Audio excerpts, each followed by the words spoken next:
Hi, let's talk writing business letters. In this session, we look at the formal letter of complaint.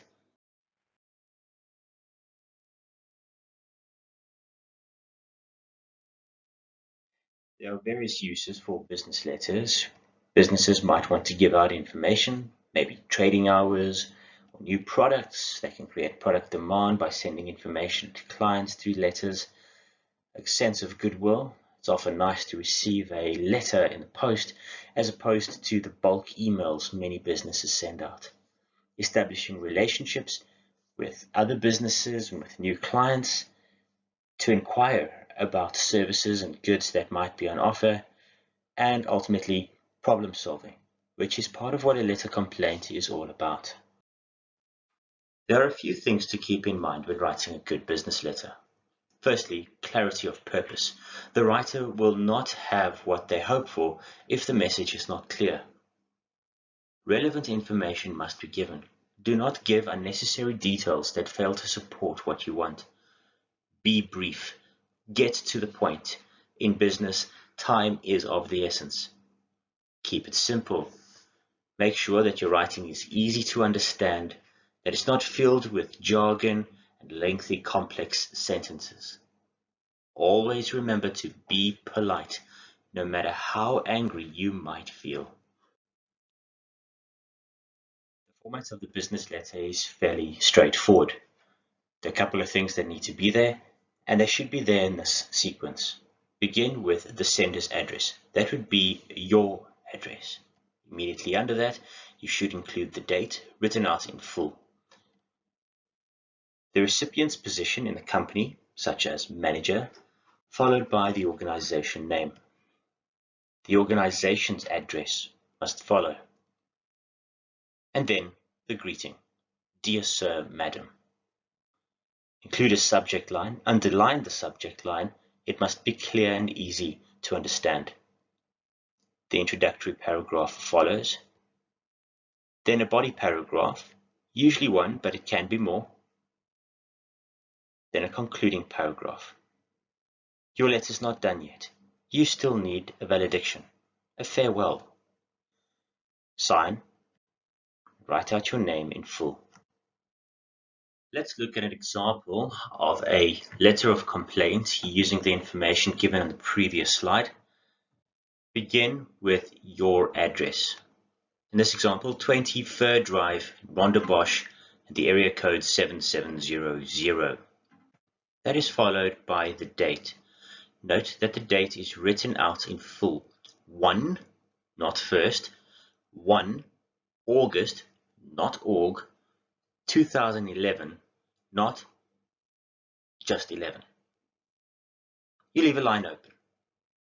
On the other side, the recipient's title, in this case, the manager, followed by the name of the organization, Furs Supermarket, then the address of the business, P.O. Box 453 Rondebosch 7708. Our salutation. Dear Sir, Madam. We do not know if the manager of this organization is a man or a woman. Therefore, Dear Sir, Madam. Please leave the lines open. Then go to the subject line.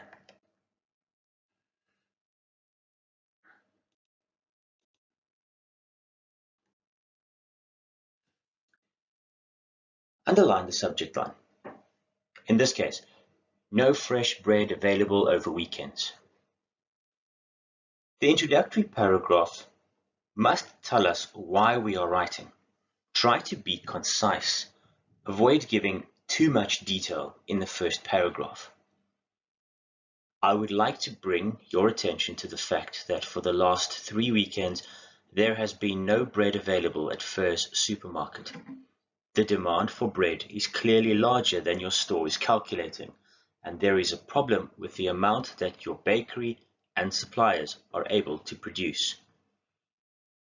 Paragraph 2. Give relevant details. On 16 July, you ran out of bread by Saturday noon. On 23 July, you ran out by 11 a.m. and on 30 July, you had already run out by 9:30 a.m. This shows that your store is simply not meeting the needs of the community.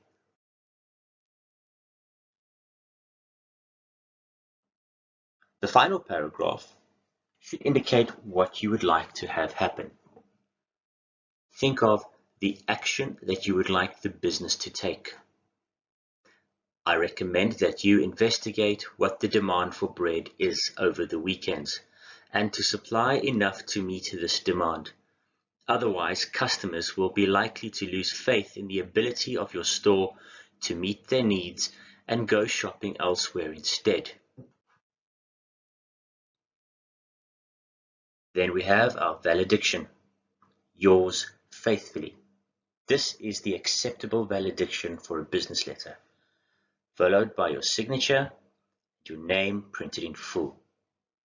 Please take note of the tone used in this letter. Although they are complaining, they are not rude. The suggestions that they make are reasonable. I'd like to briefly touch on a few errors that I found when reading through letters. One is the incorrect format when writing the address. There is a tendency to combine PO box and street addresses. Do not put a street name into your PO box address. Look at this one on the left. PO Box 12345 Park West, Bloemfontein 9301. We have the PO Box line first, then the area or suburb, followed by city, then the area or postal code. That is the correct order. If it is a physical address, like this one, 1 Jock Marion Street, Park West, Bloemfontein 9301, the street with the number, in this case, number 1. In English, we write the 1 at the front. Please note that the word street is also written with a capital letter. Another problem is the valediction. It must be in line with the opening salutation. When we say, "Dear Sir, Madam," we do not know the person, and so we cannot sign off "yours sincerely." Sincerely implies a personal connection. We will therefore end our letter with the words, "yours faithfully." Using contractions is also something that is not acceptable in formal writing. One should write out the words in full. Can't should be cannot. I'll should be I shall. We're, we are. And there are many more. I'm sure you understand where I'm going with it. A few other small errors that creep in. Firstly, not leaving lines open between the various paragraphs. Often having no clear distinction between the paragraphs. It is not clear where the introduction, the body, or the conclusion is. Sometimes there is no clear conclusion. Remember, in a letter of complaint, you must suggest what you want the business to do.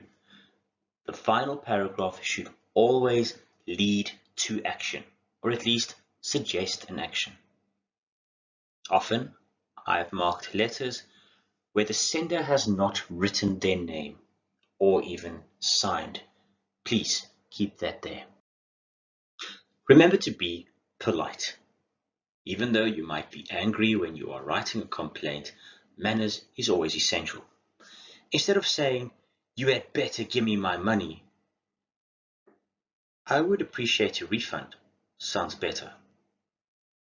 "Your stupid staff do not know anything." You'd better to say, "Your staff appear improperly trained." "You had better fix this problem right away." Kindly attend to the matter with urgency. I hope this session has given you a good idea what to place in your business letters. Remember that when writing for assessment, you need to follow the writing process. Proper planning is essential. Write a rough draft. Read through it several times to make sure it meets the standards and expectations expressed in this video. Clear out any spelling mistakes, and only when you are satisfied that it is understandable, it is well written, then write out a final letter. Good luck in your writing.